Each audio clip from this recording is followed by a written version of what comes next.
Good morning, students. In yesterday's class, what we saw? Electron affinity. Today, we'll discuss about electronegativity. For electronegativity, actually, first define this electronegativity. When we are saying about electronegativity, it is defined as the relative tendency of an atom in a covalently bonded molecule. So, we are taking one covalent bond molecule. In that, the tendency, relative tendency in the sense comparatively, which is having more tendency to attract the shared pair of electron towards itself. See, that shared pair of electrons, that is the important keyword. Definitely you have to mention that. So, again I am defining it is defined as the relative tendency of an atom in a covalently bond molecule to attract the shared pair of electron towards itself. Is it clear?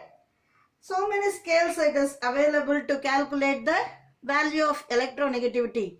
Out of that, Pauling only he has calculated electronegativity values for hydrogen and fluorine. For hydrogen, electronegativity value is 2.1 and for fluorine it is 4. So based on these electronegativity values, we can calculate the electronegativity values for other elements. For that, he has used this formula. In this formula, this XA minus XB is there, no? XA is nothing but electronegativity of A minus electronegativity value of B is equal to 0.182 root of EAB minus EAA into EBB power half.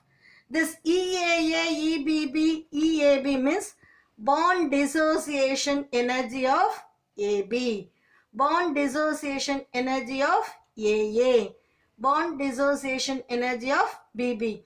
So this formula, based on this formula, he has calculated the electronegativity values for other elements. Is it clear? Next, it is variation. How it varies in period as well as group. Generally, when we are saying about electronegativity, it increases in the period. What does mean by period? Horizontal rows are called periods. So as it moves from left to right, it increases. Which is increasing? Electronegativity values increases. Clear? Same manner, group wise electronegativity values decreases. When we are saying about noble gases, it is having 0 electronegativity values now. This electronegativities of S block elements, actually expectedly it is showing decreasing for S block elements. Okay. So except 13th and 14th group, all the other P block elements, it is following the same general trend. It decreases in group wise. Is it clear? So in today's class, what we discussed? What is meant by electronegativity? How Pauling has calculated the electronegativity values for other elements using the electronegativity value of hydrogen and fluorine, and how it varies in period and groups. With this, we'll complete today's class, students. Thank you, students.